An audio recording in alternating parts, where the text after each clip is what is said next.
I never thought I would be the kind of woman who pretends to sleep to catch her own husband in a lie. But when you start forgetting your own name, when the days blur together like watercolors left in the rain, you learn that trust becomes the only solid thing you can hold on to. And when that trust begins to crack, when you feel it splintering beneath your trembling fingers, you do things you never imagined. You close your eyes and you listen. You listen with every fiber of your being because something deep inside you, some part that the fog has not yet claimed, is screaming that something is terribly, terribly wrong. My name is Margaret, or at least, I think it is. Most days I am sure. Some days I have to check the mail to remember, running my fingertips over the letters that spell out a life I used to know with certainty. I am 73 years old, and for the past 2 years, Alzheimer's disease has been slowly stealing pieces of me, the way a thief enters a house night after night, taking one small thing at a time until you wake up one morning and realize everything precious is gone. My husband, Robert, has been my constant companion through this nightmare. He holds my hand when I cannot remember where the bathroom is in our own home. He gently corrects me when I call him by our son's name. He brings me pills every night, small white tablets that he says will help me sleep, help me manage the symptoms, keep the darkness at bay just a little longer. I trusted him. God, how I trusted him. For 47 years, Robert has been the man I built my life around. We raised 3 children together. We weathered storms that would have broken weaker couples. When I received my diagnosis, when the doctor spoke those words that felt like a death sentence, Robert held me as I sobbed and promised me he would never leave my side. He promised he would take care of me no matter what. He promised that we would face this together, that he would be my memory when mine failed, my anchor when I drifted too far from shore. But 3 nights ago, everything changed. 3 nights ago, I took those pills like I always do, feeling them dissolve on my tongue with the bitter taste I had grown accustomed to. Robert kissed my forehead like he does every night, his lips dry and familiar against my skin,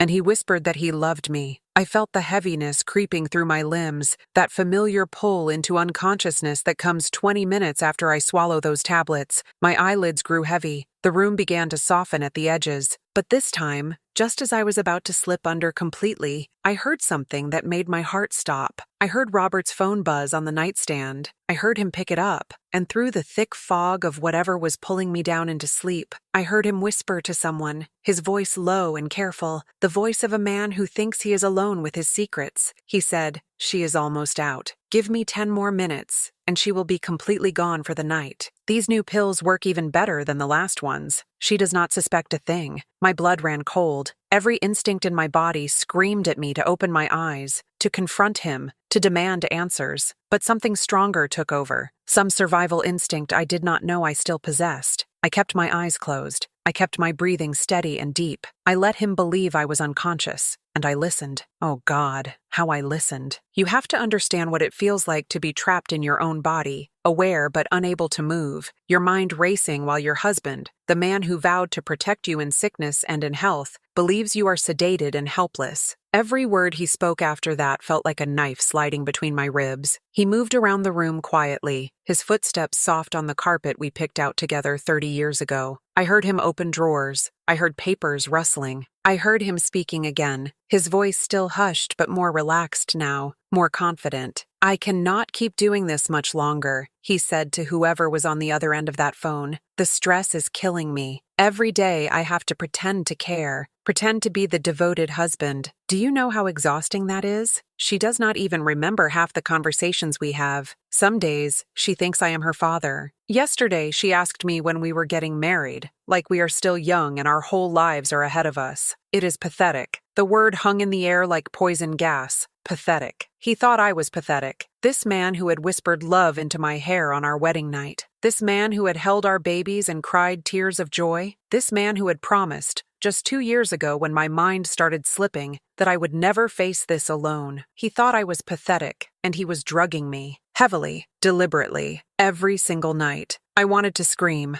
I wanted to leap from that bed and claw at his face, demand to know what he had done to me, what those pills really were, why he needed me unconscious. But I could not move. Whether from fear or from whatever was coursing through my bloodstream, I was paralyzed. So I did the only thing I could do. I kept listening. I kept pretending, and I started remembering. You see, here is the thing about Alzheimer's that people do not understand. It is not a straight line into darkness. There are moments of incredible clarity, windows where the fog lifts, and you can see with perfect precision. The memories do not disappear in order. They tangle, they hide, they resurface at unexpected moments, sharp and clear as the day they were made. And lying there in that bed, listening to my husband speak about me like I was a burden he was plotting to remove, memories started flooding back with startling clarity. Memories I had thought were lost forever. Memories that suddenly made terrible, perfect sense. I remembered the day 6 months ago when I found a bank statement in the trash. I had been confused because the numbers did not match what I thought we had. I brought it to Robert, my hands shaking, asking him if we were in financial trouble. He had laughed gently, taken the paper from my hands, and explained that I was confused, that my mind was playing tricks on me, that everything was fine. He said I was looking at an old statement from years ago, that I had pulled it from a box in the garage, that I should not worry myself about finances anymore. He said he would handle everything, and I believed him, because why would my husband lie to me when I was at my most vulnerable? I remembered the afternoon I woke from a nap to find strange people in our living room. They were well-dressed, carrying briefcases, speaking in low voices with Robert in the kitchen. When I walked in, confused and frightened, Robert rushed to my side and gently guided me back to the bedroom. He told me they were from the Homeowners Association, that they were discussing a neighborhood issue, that I should rest because I had been having a difficult day. But now, lying there in the darkness behind my closed eyelids, I remembered something else. I remembered seeing papers spread across the kitchen table, papers with my signature on them, or what looked like my signature, but I had no memory of signing anything. I remembered the time I called our daughter, Emily, crying because I could not find Robert and I was scared. When he finally came home 3 hours later, he was angry with me for worrying her. He said I had forgotten that he told me he was going to the store, that I was having an episode, that I needed to start taking my medication more seriously. Emily had called me back that evening, her voice tight with concern, suggesting that maybe it was time to think about getting me more help, maybe even considering a facility where I could have round-the-clock care. At the time, I was devastated. I felt like my own daughter was giving up on me. But Robert had been so understanding, so comforting. He held me and promised that he would never send me away, that he would take care of me himself no matter how hard it got. He said we were in this together, but we were not in this together. Lying there, listening to him move through our bedroom like a ghost, I understood that I had been utterly, completely alone. And the most terrifying part was that I had no idea what he was planning. What did he need me sedated for every night? What was he doing while I was unconscious? How long had this been going on? Were the pills my doctor actually prescribed? Or had Robert been giving me something else entirely? Was my condition even as bad as he had been telling me? Or had he been making me believe I was more far gone than I really was? The questions spun through my mind like a tornado, each one more horrifying than the last. I thought about all the times Robert had told me I had said or done things I had no memory of. I thought about how he had slowly, methodically, taken over every aspect of my life, the finances, the medication management, the communications with our children, the decisions about my care. He had isolated me under the guise of protecting me. He had made me dependent while calling it love. My husband's voice broke through my spiral of realizations. He was still on the phone, still speaking in that careful, quiet tone that made my skin crawl. "By next month it will all be finalized," he said. "I have been working with the lawyer to make sure everything is airtight. She signed everything I needed her to sign. On her bad days, she will sign anything I put in front of her without even reading it. It is almost too easy, and once the house is sold and everything is transferred, I can start making other arrangements for her care. I cannot be expected to sacrifice the rest of my life for someone who does not even know what year it is half the time. The house, our house, the home we had built together, raised our children in, filled with 47 years of life and love and memories. He was selling it, without telling me, without my real consent. And he was planning to put me somewhere, some facility where I would be warehoused and forgotten while he did what? Ran off with whatever money he had stolen from our accounts? Started a new life free from the burden of his sick wife? I have never felt rage like that before. It was white-hot and clarifying. It burned through the fog, through the chemicals in my bloodstream, through every ounce of confusion and fear. In that moment, I was not a woman losing her mind. I was a woman who had been betrayed in the cruelest possible way, and I was going to fight back. But I could not fight yet.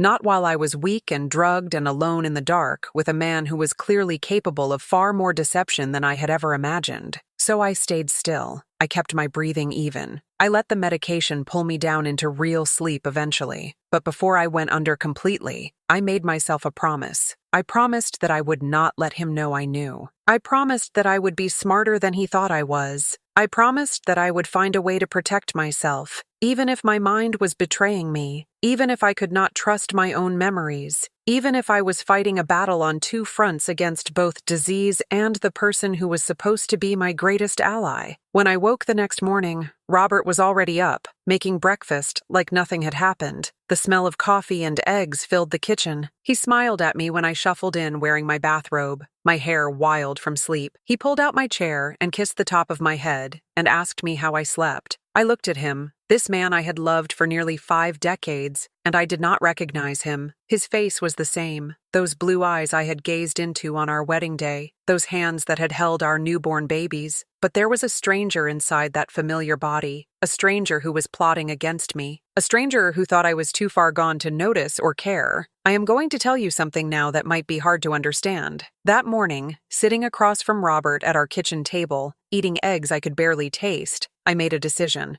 I decided to play his game. I decided to be exactly what he thought I was: confused, forgetful, helpless. I would take his pills every night and pretend to sleep. I would sign whatever he put in front of me without appearing to read it, but I would read it when he was not looking. I would seem weaker than I was. I would give him every reason to believe his plan was working perfectly, and while he thought I was fading away, I would be gathering evidence. I would be planning. I would be fighting for my life in the only way I could. Do you know what it takes to pretend to be more sick than you are when you are already terrified of how sick you might actually be? Do you know what it does to your soul to look at your husband and act like you do not remember what he said the night before, when in truth his words are burned into your memory with perfect agonizing clarity? It is a special kind of torture, but I did it. For 3 days now, I have been doing it, and I have learned things, terrible things. That first day, after breakfast, I told Robert I was going to take a nap. He seemed pleased, encouraging me to rest, telling me that sleep was good for my condition. But instead of sleeping, I lay in bed with my eyes closed and my ears open. I heard him on the phone again, this time not bothering to whisper because he thought I was out of earshot. He was talking to our son, Michael, who lives 2 states away. He was telling Michael that I had been having more bad days than good, that I was declining faster than the doctors expected, that he was worried about my safety. He said I had tried to leave the house in the middle of the night last week, that I had gotten confused and almost walked into traffic, that he had to physically stop me and bring me back inside. None of that happened. None of it. I have not tried to leave the house at night. I have not wandered into traffic. But Michael does not know that. Michael believes his father, and why would he not? Robert is the one providing daily updates. Robert is the one managing my care. Robert is the reliable narrator of my deterioration. If he says I am getting worse, everyone believes him. And the more he tells people I am getting worse, the more justification he has for whatever he is planning to do with me. I realized something in that moment, listening to him lie to our son with such ease, such practiced smoothness. This has been going on longer than 3 nights. The pills, the deception, the manipulation of my perception, and everyone else's perception of me. This has been building for months, maybe since the very beginning of my diagnosis. How much of what I think I know about my own condition is actually true? How many of the symptoms I experience are real,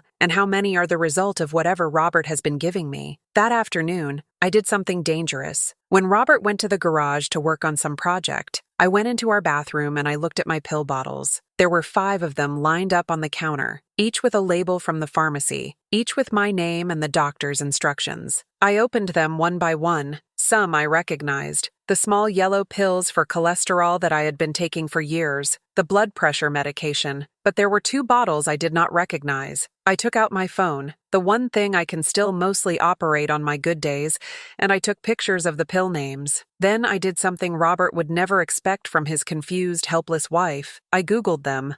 The first one was a legitimate Alzheimer's medication, nothing suspicious there. But the second one, the little white tablets he gives me every night, the ones that make me so drowsy I cannot keep my eyes open, Those were not for Alzheimer's at all. They were a powerful sedative, the kind used for people with severe insomnia or acute anxiety. The dosage on my bottle was high, higher than the standard starting dose. And when I looked at the date the prescription was filled, something did not add up. It had been refilled 6 times in the past 4 months. That meant I was going through these pills much faster than the prescription indicated, which meant Robert was giving me more than the recommended dose. He was not just sedating me, he was heavily sedating me, keeping me in a fog, making sure I was compliant and unconscious and unable to interfere with whatever he was doing. And he was doing it under the cover of caring for his sick wife. I put the bottles back exactly as I found them, my hands shaking so badly I almost dropped one. I deleted my search history. I made sure there was no trace of what I had discovered. Then I went back to the living room and turned on the television and waited for Robert to come back inside. And when he did, I smiled at him like nothing was wrong, like I had not just uncovered evidence of systematic abuse, like I was still his trusting, confused Margaret, who believed every word out of his mouth. That night, when he brought me my pills, I took them from his hand. I put them in my mouth. I swallowed with the water he handed me. And then, 30 minutes later, when he checked on me and found me apparently unconscious, I listened again. This time, he made a phone call that made my blood turn to ice. He was talking to someone about care facilities. He was asking about availability, about costs, about what level of care they provided for patients with advanced dementia. He specifically asked about memory care units that were locked,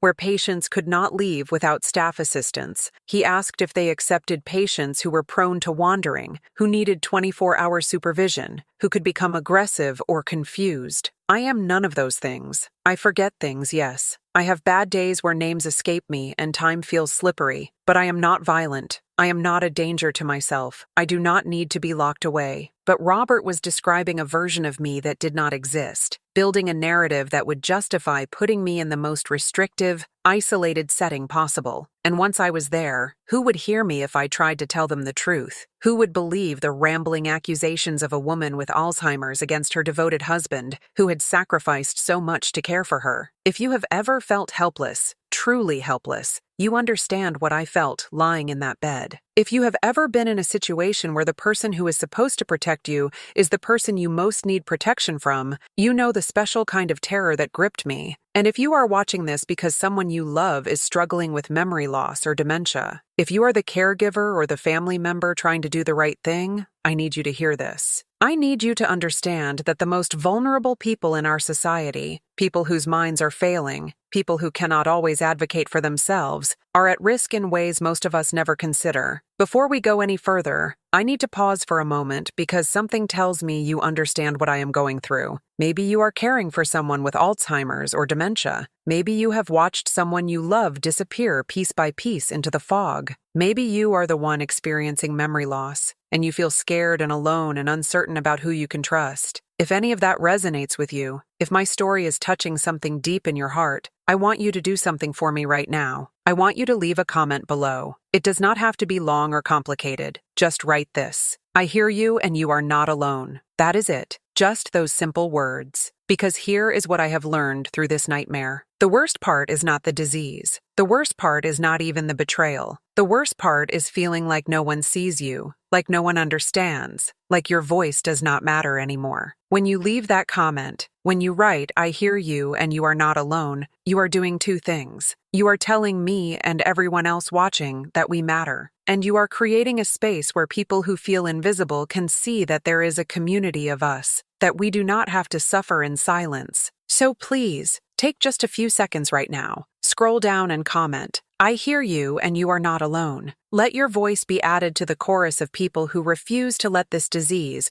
or the cruelty that sometimes comes with it, win. Let us build something here together, a place where truth is heard and where the vulnerable are not forgotten. Now let me tell you what happened on the second night, the night when everything I thought I knew shattered into even smaller, sharper pieces. I took the pills again, but this time I was ready. This time I had spent the entire day preparing myself mentally to stay present through the sedation, to fight against the heaviness that wanted to pull me under. It is harder than you might think. The medication is strong. My body wants to surrender to it, but I focused on Robert's voice from the night before. the coldness in it, the calculation. I used that anger like a lifeline, gripping it tight, letting it keep me tethered to consciousness even as my limbs grew heavy and my thoughts tried to scatter. Robert waited longer this time before making his calls. Almost an hour passed. I heard him moving around the house, heard the television in the living room, heard him open and close the refrigerator. Normal sounds, the sounds of a man relaxing in his own home after his wife has gone to sleep. Innocent sounds that were anything but innocent. When he finally came back to the bedroom, I heard him open the closet. I heard hangers sliding on the rod. I heard the rustle of fabric. And then I heard him speaking again, his voice quiet, but clear in the darkness. "She really has no idea," he said, and he laughed. Actually laughed. It was not a cruel laugh exactly, more like the laugh of someone who cannot quite believe how easy something has turned out to be. "The lawyer says we are in the clear. All the paperwork shows I have been managing her care appropriately. All the medical documentation supports that she is incompetent to make financial decisions. Even if she somehow figured out what was happening, even if she tried to say something,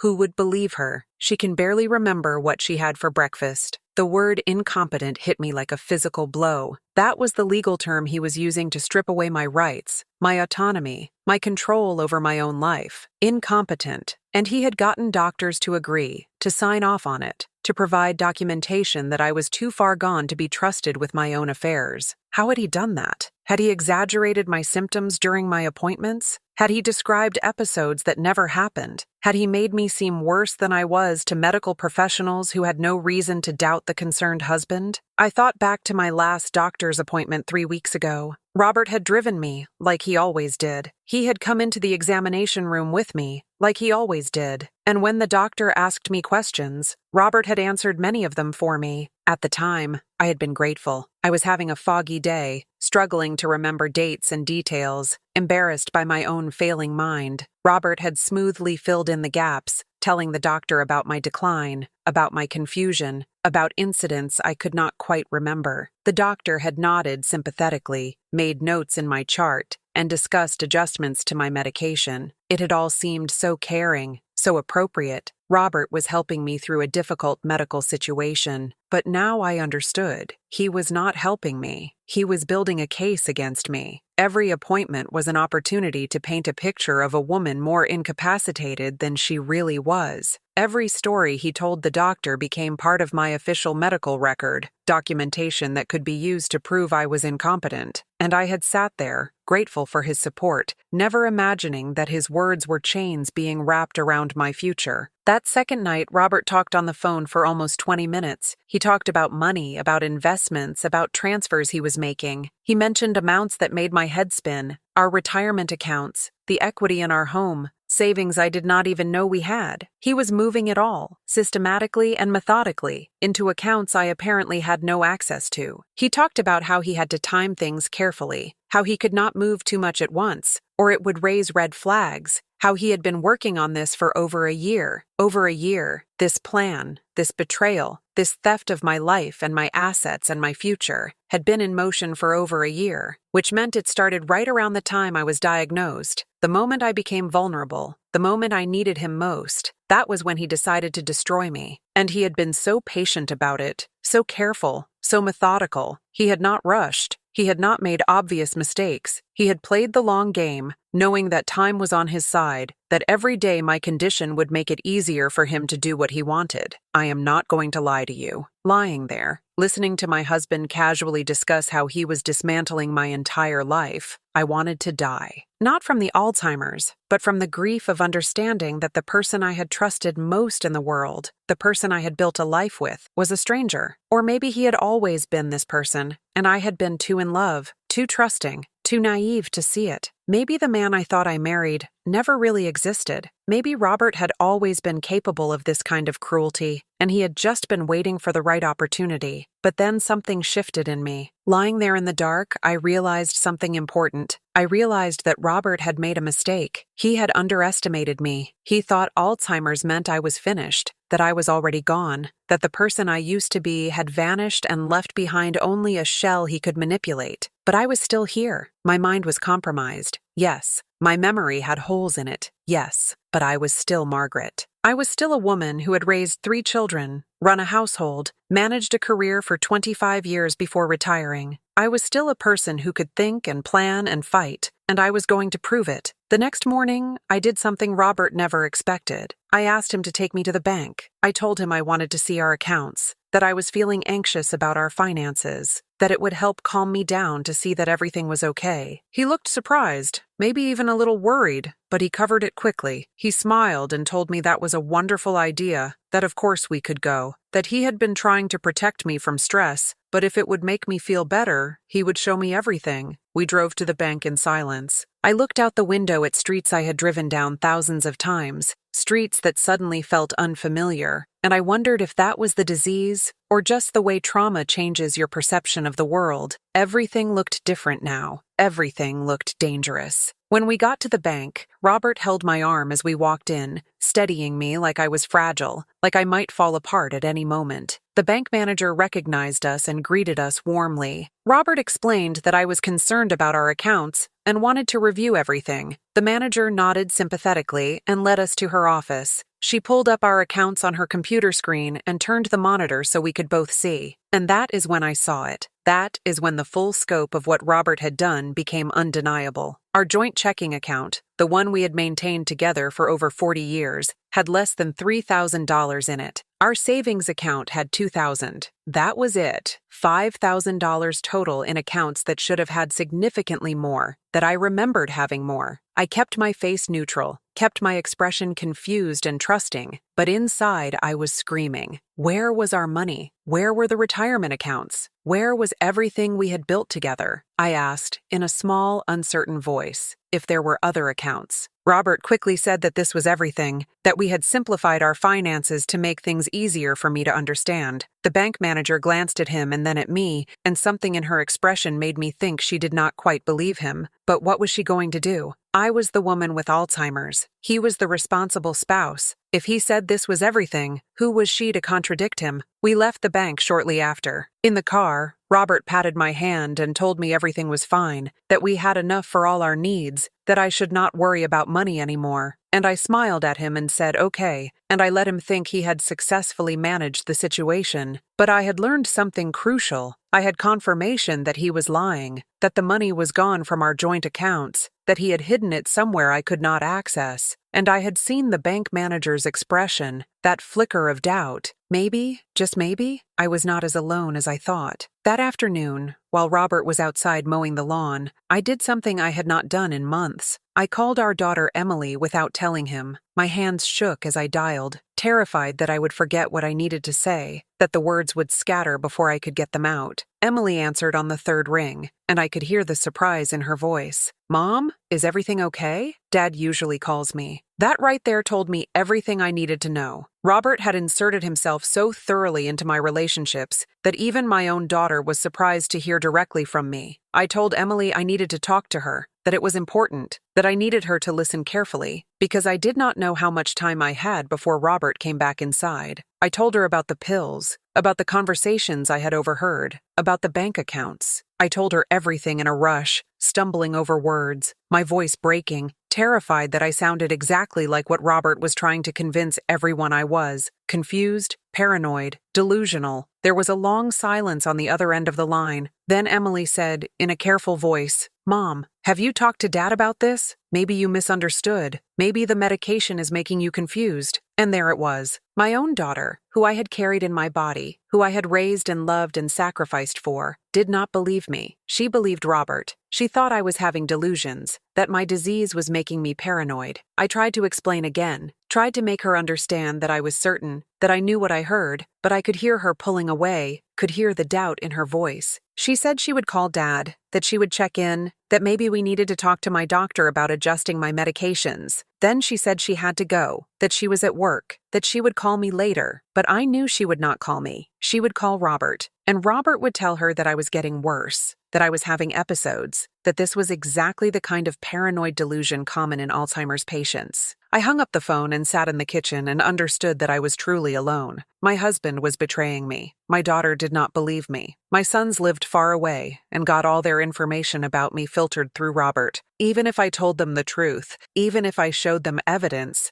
they would wonder if it was real or if my broken mind was manufacturing connections that did not exist. Alzheimer's was the perfect cover for abuse because it made the victim inherently unreliable. Who believes the word of someone whose brain is betraying them? But I had one advantage Robert did not know about. I had been writing things down. For the past 2 days, during the moments when I was alone, I had been keeping a journal on my phone, recording everything I remembered, everything I heard, every lie I caught him in. I documented dates and times and conversations. I wrote down the names of the pills. I wrote down the things he said when he thought I was unconscious. I was terrified I would forget, that the disease would steal these new memories as quickly as I made them. So I wrote obsessively, checking and rechecking what I had written, adding details, making sure the record existed outside my failing mind. On the 3rd night last night, I decided I could not take the pills anymore. I could not keep letting him sedate me. I needed to be alert. I needed to see what he was doing during those hours when he thought I was unconscious. So when he handed me the tablets and the water, I pretended to put them in my mouth, but I held them under my tongue. I drank the water. I smiled at him weakly, and when he left the room,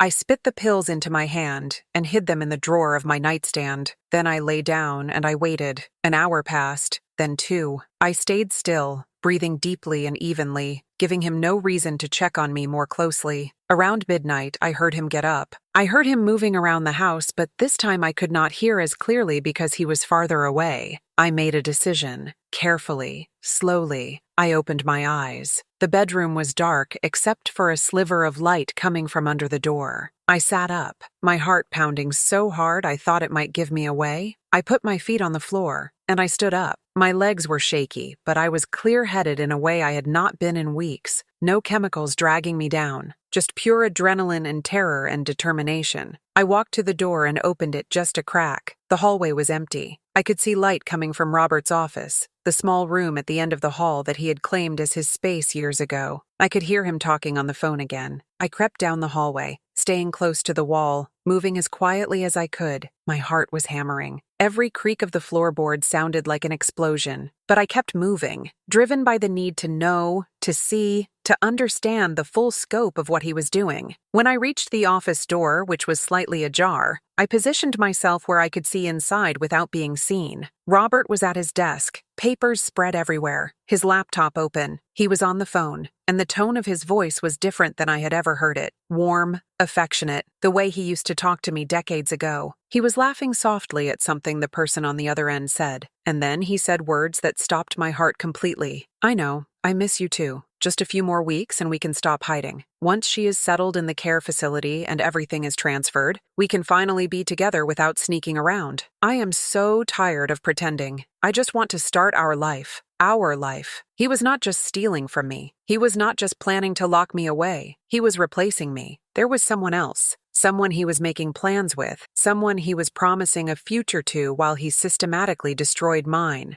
And the way he said it, the casualness, the warmth, told me this was not new. This relationship, whatever it was, had been going on for a while, maybe months, maybe longer. I do not remember making the decision to move. I do not remember choosing to push the door open. But suddenly I was standing in the doorway of the office, and Robert was staring at me with an expression I will never forget. Shock, fear, and then, almost instantly, anger. He ended the phone call without saying goodbye, his eyes never leaving mine. "Margaret," he said, and his voice was hard now, no pretense of gentleness. "What are you doing out of bed? You should be asleep." I should be asleep. Not "I am worried about you" or "Are you okay?" Just accusation. Just anger that I was not where I was supposed to be, unconscious and manageable. I opened my mouth to respond, to confront him, to demand answers. But before I could speak, something happened. The room started spinning. My vision blurred at the edges. My legs buckled. I reached for the doorframe, but my hand missed. The last thing I remember before everything went black was Robert moving toward me, his face unreadable, and thinking that maybe I had been wrong. Maybe I had taken the pills after all.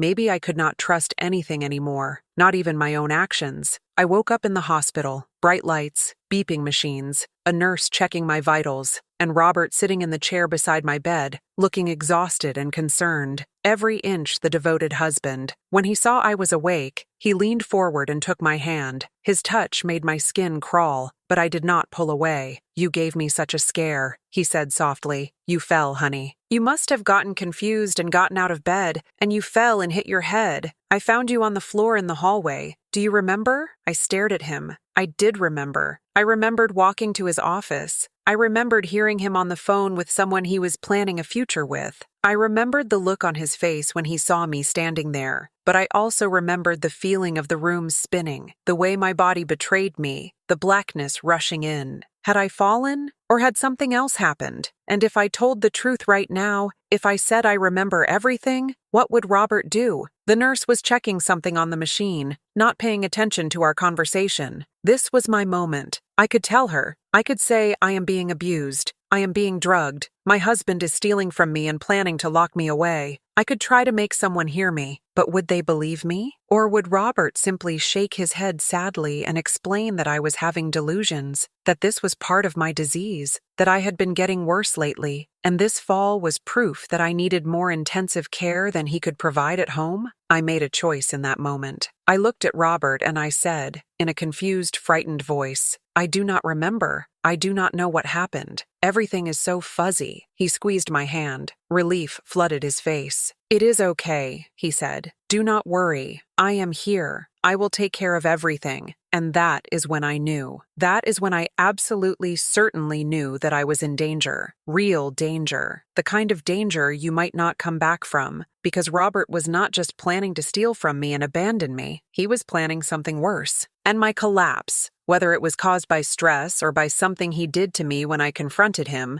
had given him exactly the evidence he needed to convince everyone that I was declining rapidly, that I was unsafe, that I needed to be institutionalized immediately for my own protection. The doctor came in shortly after, a kind-faced woman in her 50s. She explained that I had a minor concussion from the fall, that they wanted to keep me for observation overnight, that they were concerned about the circumstances. She asked me questions about my memory, my orientation, my state of mind, and I answered them carefully, honestly reporting my confusion, my gaps in memory, giving her no reason to doubt the narrative Robert had constructed, because I had a plan now, a desperate, terrifying plan, but the only plan I had. I was going to let Robert think he had won. I was going to be the compliant, confused patient. I was going to go along with whatever arrangements he made, whatever facility he chose, whatever next step he had planned. But while he thought I was a helpless victim being led to slaughter, I was going to be gathering evidence. I was going to be documenting everything, and I was going to find someone, somewhere, who would listen to me before it was too late. They released me from the hospital the next afternoon. Robert drove me home in silence, one hand on the wheel, occasionally glancing over at me with an expression I could not read. When we pulled into our driveway, into the spot where we had parked thousands of times over the decades, I felt like I was arriving at a prison instead of a home. The house I had loved, the place where I had raised my children and celebrated birthdays and holidays and ordinary beautiful days, was now enemy territory. Every room held memories, but they were memories I could no longer trust because the person I had made them with was not who I thought he was. Robert helped me inside, his hand firm on my elbow, guiding me like I was fragile. He settled me on the couch, brought me water and my pills. I looked at those pills and I knew that if I took them, if I let myself be sedated again, I might not get another chance. But I also knew that refusing them would raise immediate suspicion. So I did what I had done before. I pretended to swallow them. I held them under my tongue.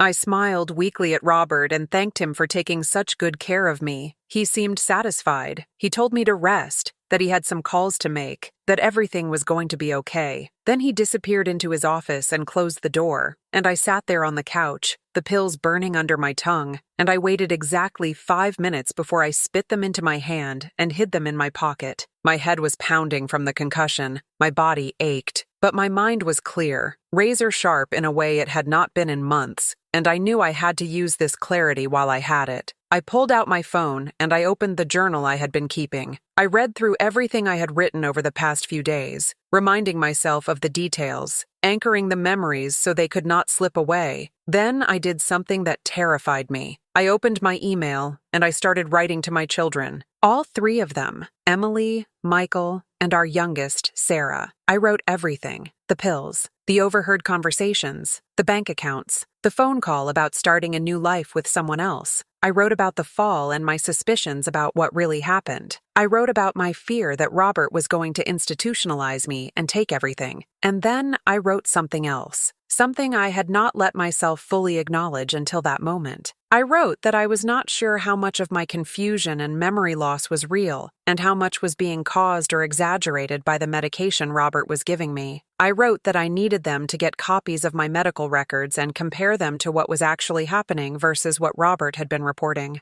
I wrote that I needed them to help me find a lawyer, a doctor, someone independent who could evaluate me and determine my actual competency level. I wrote that I was terrified and I needed them to believe me, to look past the diagnosis and see that I was still a person capable of knowing when I was being harmed. My fingers shook as I typed. Tears blurred my vision. I had to stop multiple times to collect myself, to make sure I was being coherent, to check that the words made sense. When I finished, I sat with my finger hovering over the send button for a long time, because once I sent this, there was no taking it back. Robert would find out. There would be confrontation. There would be consequences. But if I did not send it, if I stayed silent, I knew with absolute certainty that I would disappear. Not die, necessarily, but disappear into some facility where no one would hear me, where my voice would be dismissed as the ravings of a diseased mind, where Robert would be free to do whatever he wanted with my life and my assets while I rotted away in a locked memory care unit. I pressed send. All three emails went out into the digital universe, carrying my truth, my terror, my desperate plea for help, and then I deleted them from my sent folder, cleared my trash, and closed my email app. If Robert checked my phone, he would not see what I had done, at least not right away. I had bought myself some time. Now I just had to hope that one of my children would read it, would believe it, would act on it before Robert could neutralize the threat. The rest of that day was agony. Every time I heard Robert's footsteps, every time his phone rang, I tensed, wondering if this was it, if he had found out, if the confrontation was coming. But he was calm, almost cheerful. He made dinner. He sat with me while we ate. He asked me how I was feeling and seemed genuinely concerned about my headache and dizziness from the concussion. It was a performance. I knew that now, but it was a good performance. If I had not heard those phone calls, if I had not seen the bank accounts and pieced together his plan, I would have believed completely in his care for me. That night, when he brought my pills again, I did the same routine, pretended to swallow, hid them, waited for him to leave. But this time I did not lie down. This time I got up quietly and I went to his office. The door was locked. It had not been locked before, at least not that I remembered, but now it was. He was hiding something in there, something he did not want me to see. I stood outside that door for a long time, my hand on the knob, trying to decide if I should try to find a way in, or if that would be too risky. In the end, I went back to bed. Patience. I needed patience, and I needed to wait for my children to respond. Emily called the next morning while Robert was in the shower. My heart leaped when I saw her name on my phone. I answered immediately, pressing the phone tight to my ear. "Mom," she said, and her voice was different than it had been the last time we spoke. Tight, worried. "I got your email." "Mom, are you okay? Is Dad there?" "He is in the shower," I whispered. "Emily, did you believe me? Please tell me you believed me." There was a pause. Then she said, "I do not know what to believe, Mom. Some of what you wrote sounds really concerning, but some of it also sounds like, confusion is part of your disease. But I called Michael and Sarah. We are all worried. We think we need to come see you in person, see what is really going on." It was not full belief, not yet, but it was not dismissal either. It was a crack in the wall Robert had built around me. I told Emily to be careful, to not let Robert know they were coming because of my email, to make it seem like a normal visit. She promised she would. She said she could be there in 2 days. Michael and Sarah would try to come within the week. "Just hang on, Mom," she said. "We are going to figure this out." When Robert came out of the shower and asked who I was talking to, I told him it was Emily, that she had called to check on me after the fall. He frowned slightly, but said nothing. That afternoon, Emily called Robert directly and told him she wanted to come visit, that she was worried about me, that she could take some time off work to help out for a few days. Robert resisted at first, saying it was not necessary, that he had everything under control, but but Emily insisted, and eventually he agreed. I watched his face while he talked to her. He looked annoyed, trapped, like her visit was complicating his timeline. That night, I did not even pretend to take the pills. When Robert handed them to me, I said I was feeling nauseous and asked if I could take them later. He looked at me sharply, suspicion flickering across his face, but I kept my expression innocent and confused. After a moment, he nodded and said okay, but made me promise I would take them before bed. I promised. I did not take them. And that night, fully clear-headed for the first time in weeks, I lay in the dark and I thought about everything that had happened, everything I had learned, everything I still needed to prove. The next day, I felt more like myself than I had in months. The fog was lifting. My thoughts were sharper. I could remember things more clearly, and I realized something that should have been obvious, but had not been until that moment. The medication Robert had been giving me was not just sedating me at night. It was affecting my cognition during the day. The heavy doses were building up in my system, making me more confused, more forgetful, more dependent. He had been chemically inducing a worse state than my actual Alzheimer's would cause on its own. He had been making me sick. I went to the bathroom and I looked at myself in the mirror. Really looked. I saw a woman who was tired. Yes, a woman who was scared, but also a woman who was still here, still fighting, still capable of knowing her own truth. And I made a promise to that woman in the mirror. I promised her that I would not let Robert win. I promised her that I would fight for every day, every memory, every piece of myself that I still possessed. I promised her that even if the Alzheimer's took me in the end, it would not be Robert who decided how my story ended. Emily arrived 2 days later, exactly when she said she would. I heard her car in the driveway and I wanted to run to her, to throw myself into her arms, to sob out everything. But Robert was standing right there, greeting her at the door, hugging her, playing the role of the exhausted but devoted husband. I hung back watching, and when Emily looked at me over his shoulder, I saw something in her eyes. She was looking at me differently, assessing, trying to see past what Robert had been telling her. That first evening, she made excuses to spend time alone with me. She said she wanted to help me get ready for bed, that she wanted to talk just the two of us. Robert looked like he wanted to object, but could not find a reasonable excuse, so he agreed. Emily followed me to the bedroom and closed the door behind us. "Mom," she said quietly, sitting beside me on the bed, "I need you to be completely honest with me. Are you taking your medications the way Dad says you are?" I looked at her, this daughter I had brought into the world, and I made a decision. I pulled open my nightstand drawer and showed her the pills I had been hiding for the past 4 days. At least 24 of them, the white tablets Robert thought I had been swallowing. Emily stared at them, her face going pale. "Mom," she whispered, "why? Why are you not taking these?" So I told her everything again, but this time in person, looking into her eyes, letting her see that I was lucid, that I was present, that I knew exactly what I was saying. I told her about the phone calls, about the bank accounts, about the woman Robert was planning a future with. I told her about my suspicions that the medication was making me worse, that I had been clearer these past few days without it than I had been in months. And I watched her face as she processed it all, watched the doubt and the belief war with each other behind her eyes. She was quiet for a long time. Then she said, "We need to get you to a doctor, not your regular doctor, someone independent. We need to get your medical records and have someone review them. And we need to look at the finances, all of them, with a lawyer present. But Mom, we have to be careful. If Dad finds out we are investigating him, if any of this is true, I do not know what he might do." The fact that she said if any of this is true instead of dismissing it outright was enough. She believed me, or at least she was willing to consider that I might be telling the truth. That was all I needed. That night, Emily slept in the guest room, but before she went to bed, she came back to my room and she hugged me tightly. "I am so sorry," she whispered. "I am so sorry I did not believe you before. I am so sorry you have been going through this alone." I held on to her and I cried. For the first time since this nightmare began, I was not alone. The next morning, Emily told Robert she was taking me out for breakfast, just a mother-daughter outing to give him a break. He seemed hesitant, but agreed. She drove me directly to a law office she had researched the night before, a firm that specialized in elder abuse and family law. We sat in a conference room with a lawyer named Patricia Chen, a sharp-eyed woman in her 40s who listened to my story without interruption, taking notes, her expression growing darker with every detail I shared. When I finished, she asked me direct questions. Could I describe the pills? Yes. I had pictures on my phone. Could I remember specific conversations? Yes, I had written them down in my journal. Did I have any documentation about our finances? No, but Emily said she would help me get it. Ms. Chen nodded and told me that what I was describing was financial abuse, possible medical abuse, and potentially false imprisonment if Robert succeeded in institutionalizing me against my true wishes. She said I had rights, that my diagnosis did not automatically make me incompetent, that I was clearly capable of understanding my situation and expressing my concerns. She asked if I would be willing to undergo an independent cognitive evaluation to establish a baseline of my actual mental state versus what Robert had been reporting. I agreed immediately. She made calls right there from the office, and by the end of the hour, I had an appointment with a geriatric psychiatrist for the next day. She also started the process of getting copies of my medical records and requesting documentation of all financial accounts in mine and Robert's names. When we left the law office, Emily drove me to a coffee shop instead of home. "We need to talk about what happens next," she said. "Mom, if what you are saying is true,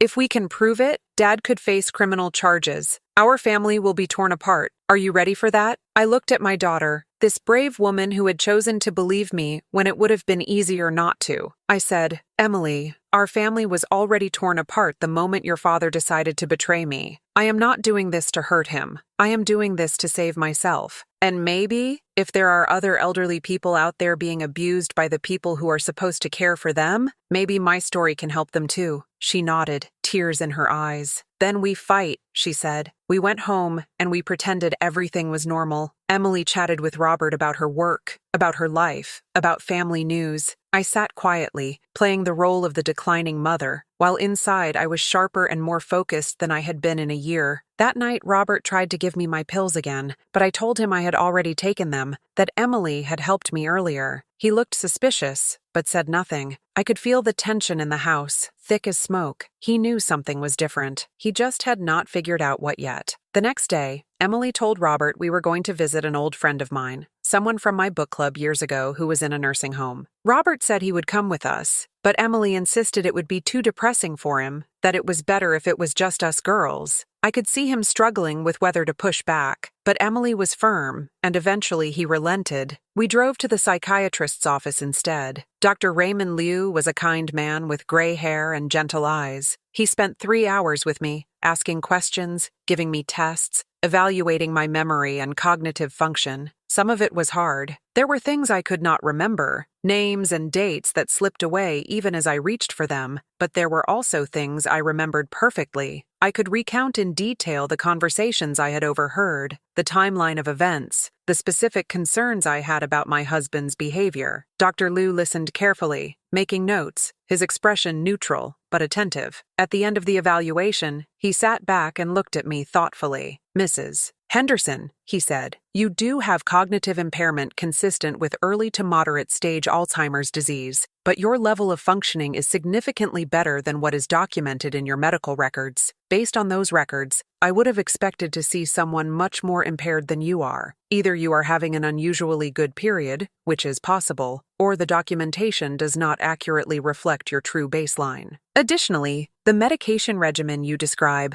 particularly the dosage of sedatives you were allegedly taking nightly, would absolutely contribute to increased confusion and cognitive decline. In my professional opinion, you have been over-medicated. Whether intentionally or through medical mismanagement, I cannot say without more information, but you are clearly capable of understanding your situation and making informed decisions about your care and your life. I could have kissed him. This was what I needed. An independent professional opinion that I was not as far gone as Robert had been claiming, that I was capable, that my concerns were legitimate. Emily squeezed my hand so hard it hurt, but I did not care. We had proof. We had the beginning of a case. Over the next week, things moved quickly. Michael and Sarah arrived, and Emily filled them in on everything. There was shock, denial, anger. Michael initially refused to believe that Dad could do such things, but when Emily showed him the financial records we had obtained, when he saw how much money had been moved and hidden, his resistance crumbled. Sarah cried for hours. grieving the father she thought she knew. But they all agreed we had to protect me, that we had to stop Robert before he succeeded in whatever his ultimate plan was. Patricia Chen filed for an emergency protective order and a temporary restraining order against Robert. She also filed a motion to freeze all assets until a full investigation could be conducted. We had to do it all at once, quickly, before Robert realized what was happening and had time to cover his tracks or escalate his actions. The day the papers were served, I was not at the house. My children had moved me to a hotel for my safety. I was not there to see Robert's face when the sheriff handed him the documents informing him that he was being investigated for elder abuse, that he was prohibited from contacting me, that all of our accounts were frozen pending a court hearing. But Emily was there. She had insisted on being present, on seeing his reaction. She told me later that he tried to play the victim, that he claimed I was confused and our children were taking advantage of me, that he was the one who had been caring for me selflessly while my mind deteriorated. He actually cried, she said, real tears, insisting that he loved me, and that this was all a misunderstanding fueled by my paranoia and our children's greed. He was convincing, she told me. If I had not seen the evidence myself, if I had not heard the clearness in your voice and seen those hidden pills, I might have believed him even then. That is how good he was at lying. The court hearing was 3 weeks later. I had to testify.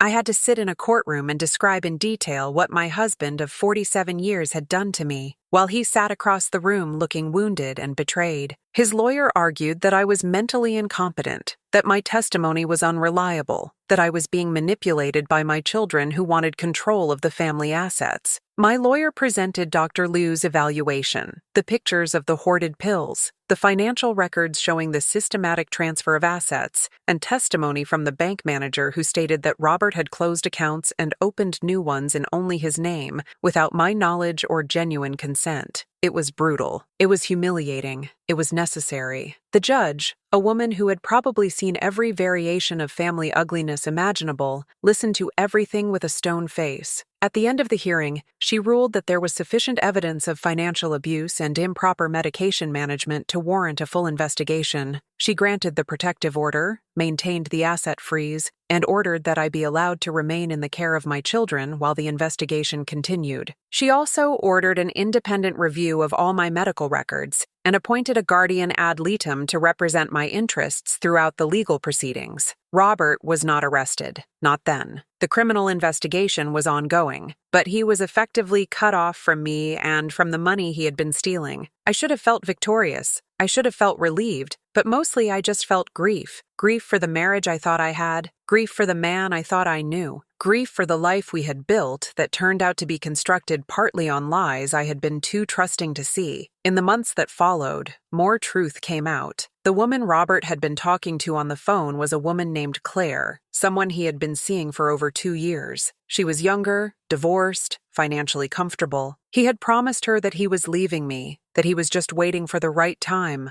that once my condition deteriorated enough, he would put me in a facility and they could be together. The investigation found that Robert had transferred over $400,000 from our joint accounts into accounts only he could access. He had forged my signature on documents multiple times. He had lied to my doctors about the severity of my symptoms and had been giving me higher doses of sedatives than were prescribed, effectively drugging me into compliance. The district attorney filed charges: elder abuse, financial exploitation, fraud, forgery. Robert hired an expensive lawyer and maintained his innocence, but the evidence was overwhelming. It took almost a year, but eventually he took a plea deal. He was sentenced to 4 years in prison and was ordered to repay every cent he had stolen. Our divorce was finalized while he was serving his sentence. 47 years of marriage ended not with a ceremony or a celebration, but with a signature on legal documents and the closing of a chapter I had thought would last until one of us died. But here is the thing I need you to understand. Here is the part that matters more than the legal outcome or the money, or even the vindication. I got myself back. By fighting, by refusing to accept the narrative Robert was writing for me, by finding people who would listen and believe me, I got myself back. My Alzheimer's is still here. It is real. There are still days when I forget where I am or what year it is. There are still moments when my daughter's face looks unfamiliar, or words escape me when I reach for them. The disease has not gone away, but I am managing it with proper medication at proper doses. with a medical team I trust, with my children involved in my care decisions,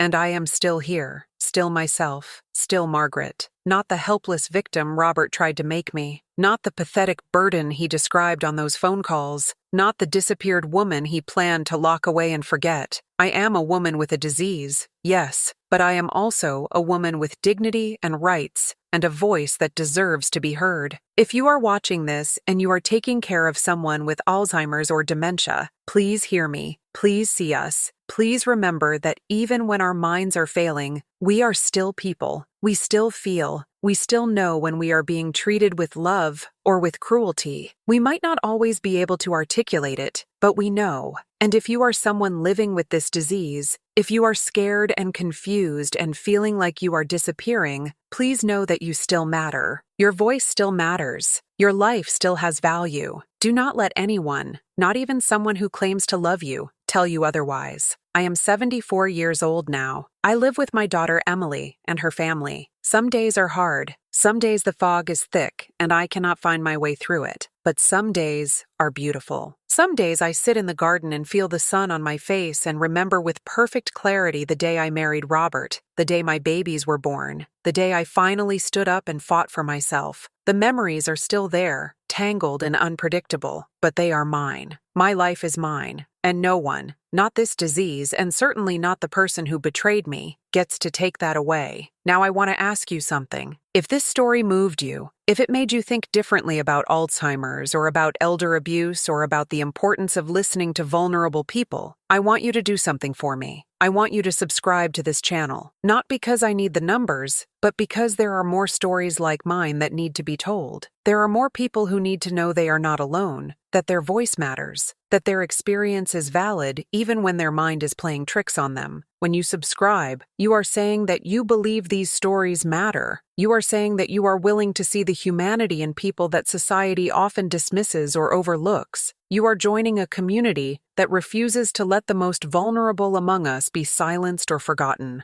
So please, right now, click that subscribe button. Let this be a space where truth is honored and where every person, regardless of what disease they are fighting, is seen and heard and valued. And here is the twist. Here is the part I have not told you yet. The part that changes everything you think you understand about this story. The part that even now, on my clear days, I struggle to fully comprehend. 3 months after Robert was sentenced, I received a letter. It was from a lawyer I had never heard of, representing someone I did not know. The letter explained that there had been an error, a terrible mistake that had only recently come to light. It included copies of medical records, pharmacy records, and a sworn statement from a pharmacist who had been conducting an internal audit. What she found destroyed me all over again, but in a different way. 2 years ago, when I was first diagnosed with Alzheimer's, my doctor prescribed a specific medication regimen, standard medications at standard doses. The prescriptions were sent electronically to our usual pharmacy, but somewhere in the process, someone had altered them. Not Robert, not my doctor. A pharmacy technician who was later found to have been stealing medications and replacing them with higher doses or different medications entirely,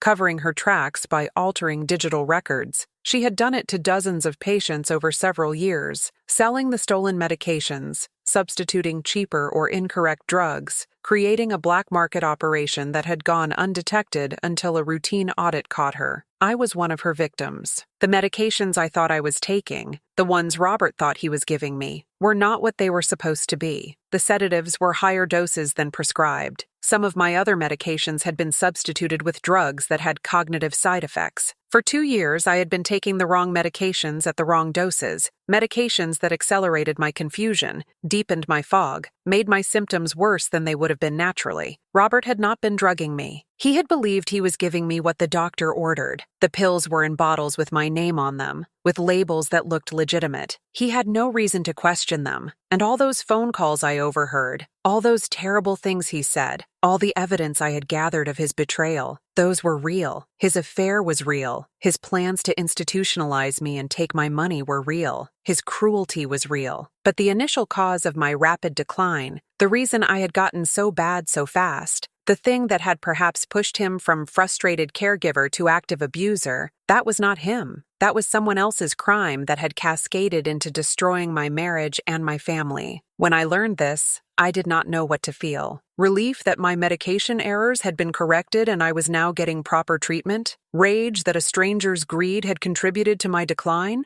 Grief that maybe if I had been properly medicated from the start, if my symptoms had not been artificially worsened, Robert might not have gone down the path he did? Or was that just wishful thinking? Had he always been capable of the things he did, and my illness had simply provided the opportunity? I will never know. Robert maintains to this day that he was overwhelmed, that caring for me was destroying him, that he made terrible choices but never meant to truly hurt me. He claims that if he had known my medications were wrong, everything would have been different. Maybe that is true. Maybe it is just another lie. I do not have the energy to figure it out anymore. What I know is this. I was betrayed on multiple fronts, by a system that failed to catch medication errors, by a pharmacy technician who saw vulnerable patients as opportunities for profit, by a husband who responded to stress by choosing cruelty over compassion, and by a disease that made me doubt my own reality even when my instincts were screaming that something was wrong. But I also know that I survived. I fought back. I found people who believed me, and I got to live long enough to learn the full truth, complicated and painful as it is. The pharmacy technician was prosecuted and sentenced to 8 years in prison. The pharmacy chain settled a class action lawsuit with all the affected patients. I received a settlement that partially compensated for the harm done, though no amount of money can give me back the 2 years of my life that were stolen, the damage to my cognition that might have been prevented, the marriage that might have been saved or might have ended anyway. I am still here, still fighting Alzheimer's every day, but with the right medications now, with proper support, with people around me who truly care. Some days I am angry at Robert. Some days I am sad for him, for the life he destroyed through his own choices. Some days I feel guilty that part of his justification for those choices was dealing with a version of me that was artificially worse than I should have been. And some days I just feel tired, bone deep tired from fighting so many battles at once. But I wanted to tell you this story, all of it, the complicated, messy truth of it, because life is rarely as simple as villain and victim. Sometimes there are layers of harm, multiple people making choices that cascade into tragedy. Sometimes you can be both betrayed and vindicated. Sometimes the person hurting you is also hurting himself. And sometimes the thing you think is destroying you is actually just one piece of a much larger, more complex picture. What I want you to take from my story is not that Alzheimer's makes you helpless, not that all caregivers are abusers, or that the medical system always fails. What I want you to understand is that vulnerability is real, that people in compromised positions need advocates, that medication errors happen and can have devastating consequences, and that even when your mind is failing you, you can still know your own truth. You can still fight for yourself. You can still matter. If you know someone with Alzheimer's or dementia, check their medications, ask questions, be involved in their care, listen when they tell you something is wrong, even if it sounds confused or paranoid. Investigate, verify.